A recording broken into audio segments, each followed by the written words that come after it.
warahmatullahi wabarakatuh. Yang terhormat Dewan Juri SMA Award 2025. Saya di sini sebagai tim kontra dari mosi debat. Dewan ini lebih memilih sekolah menengah yang mengadopsi model pendidikan klasik daripada model pendidikan progresif. Pertama-tama, kita harus memahami bahwa model pendidikan progresif memang memiliki beberapa kelebihan, seperti meningkatkan kreativitas dan kemandirian siswa.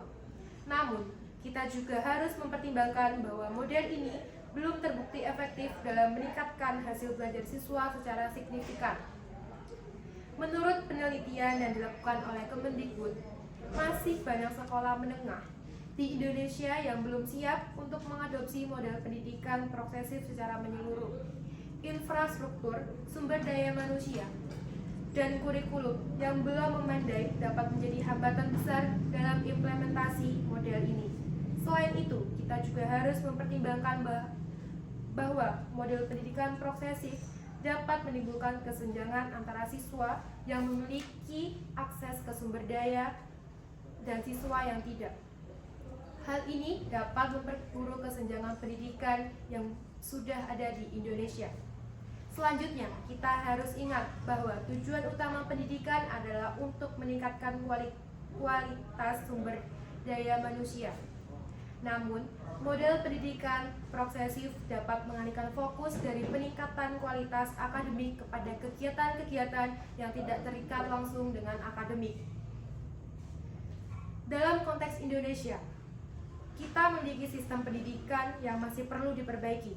Oleh karena itu, kita perlu fokus pada peningkatan kualitas pendidikan yang lebih fundamental, seperti peningkatan kualitas guru, infrastruktur sekolah, dan kurikulum yang lebih relevan dengan kebutuhan zaman. Selain itu, kita juga harus mempertimbangkan bahwa model pendidikan progresif dapat memerlukan biaya yang besar. Untuk implementasinya, biaya ini dapat menjadi beban bagi sekolah-sekolah yang sudah memiliki keterbatasan anggaran. Oleh karena itu, kita perlu mempertimbangkan secara matang kelebihan dan kekurangan model ini sebelum membuat keputusan. Dalam beberapa tahun terakhir, kita telah melihat beberapa contoh keberhasilan model pendidikan progresif di beberapa sekolah. Namun, kita juga harus mempertimbangkan bahwa keberhasilan ini tidak dapat digenerasikan ke semua sekolah. Setiap sekolah memiliki kondisi yang unik. Kita perlu mempertimbangkan kondisi ini sebelum mengadopsi model pendidikan progresif.